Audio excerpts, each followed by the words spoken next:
Assalamualaikum warahmatullahi wabarakatuh. Saya Binatia Jawini dengan NIM 2332610159 dari kelas 1B akan menguji normalitas, regresi linear, dan korelasi dari suatu data. Di sini data yang saya gunakan adalah kemampuan mengajar dosen sebagai variabel X dan pemahaman materi mahasiswa sebagai variabel Y. Yang pertama, klik variabel view. Pada variabel view di kolom name isikan variabel X dan variabel Y.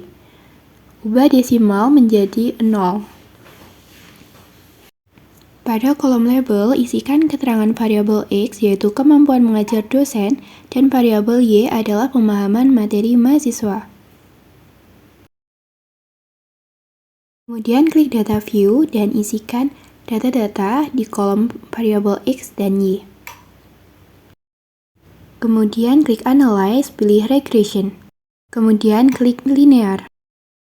Muncul textbox Regression, kemudian pindahkan variabel X ke independen dan variabel Y ke dependen. Kemudian klik Save pada Residual, beri checklist di kolom Unstandardized.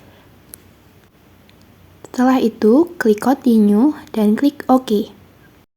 Setelah tertampil jendela hasilnya, lalu di-close saja, kemudian pada tampilan ini klik No. Terdapat kolom tersendiri di samping dua variabel yaitu kolom residual.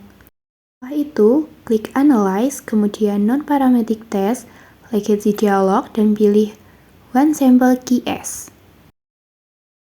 Pindahkan Unstandardized ke kolom tes variabel list, kemudian klik OK.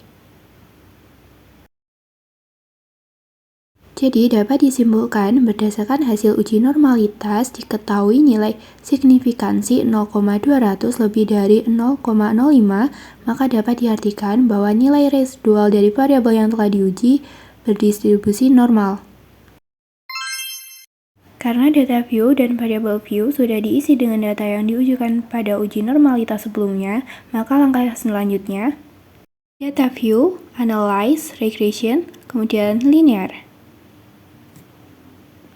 Setelah muncul linear regression, kemudian pindahkan variabel bebas atau variabel X ke dalam kolom independen dan pindahkan variabel terikat atau variabel Y ke dalam kolom dependen. Setelah itu, klik OK. Setelah hasilnya muncul, maka cara bacanya adalah pada variabel enter menjelaskan tentang variabel yang dimasukkan serta metode yang digunakan. Dalam hal ini, variabel yang dimasukkan adalah variabel kemampuan mengajar dosen sebagai variabel independen dan pemahaman materi mahasiswa sebagai variabel dependen, dan metode yang digunakan adalah metode enter. Output bagian kedua atau model summary, tabel di atas menjelaskan bahwasanya nilai korelasi atau hubungan R yaitu sebesar 0,895 dari output tersebut diperoleh koefisien determinasi atau R² sebesar 0,800 yang mengandung pengertian bahwa pengaruh variabel bebas atau kemampuan mengajar dosen terhadap variabel terikat yaitu pemahaman materi mahasiswa adalah sebesar 80,0% dan sisanya yaitu 20,0% disebabkan oleh faktor lain. Karena R mendekati +1, maka hubungan antara kemampuan dosen terhadap pemahaman materi mahasiswa adalah kuat dan searah.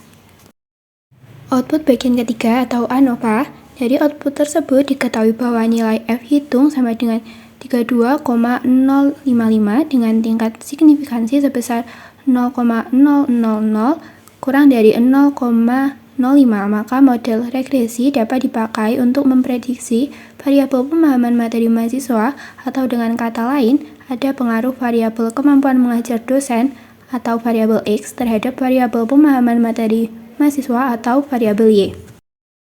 Output bagian keempat atau koefisien diketahui nilai konstan atau A sebesar 8,627, sedangkan nilai trust atau B bar koefisien regresi sebesar 0,908. Persamaan tersebut dapat diartikan konstanta sebesar 8,627 mengandung arti bahwa nilai konsisten variabel pemahaman materi mahasiswa adalah sebesar 8,627. Koefisien regresi X sebesar 0,908 menyatakan bahwa setiap penambahan 1% nilai kemampuan mengajar dosen, maka nilai partisipasi bertambah sebesar 0,908. Koefisien regresi tersebut bernilai positif sehingga dapat dikatakan bahwa arah pengaruh variabel X terhadap Y adalah positif. Cara uji korelasi adalah yang pertama mengisikan variabel view dan data view dengan data yang ingin diuji. Caranya seperti langkah di awal pada uji normalitas dan juga uji regresi linear. Yang pertama, klik data view, lalu klik analyze, yang kedua correlate, yang ketiga klik bivariate. Setelah muncul text box bivariate correlation, pindahkan variabel X dan variabel Y ke kolom variabel. Pastikan pada correlation coefficient percent sudah terchecklist, kemudian klik OK. Jadi, dari hasil korelasi dapat dibaca untuk kemampuan mengajar dosen, signifikansinya 0,000, dan untuk pemahaman materi mahasiswa, signifikansinya 0,000 juga. Dari sini dapat diketahui bahwa kedua variabel ini memiliki hubungan atau dapat dikatakan berkorelasi. Dari tabel ini bisa diketahui juga bahwa persen correlation atau nilai korelasinya untuk kemampuan mengajar dosen 0,895, untuk pemahaman materi mahasiswa 0,895 juga yang memiliki hubungan positif. Pada nilai persen correlation 0,895 termasuk di dalam korelasi 0,81 sampai dengan 1,00 yang berarti korelasi sempurna. Jadi dapat disimpulkan bahwa variabel X terhadap variabel Y memiliki korelasi dengan derajat hubungan, yaitu korelasinya sempurna dan bentuk hubungannya adalah positif, atau korelasi antara variabel X dan variabel Y adalah kuat dan searah.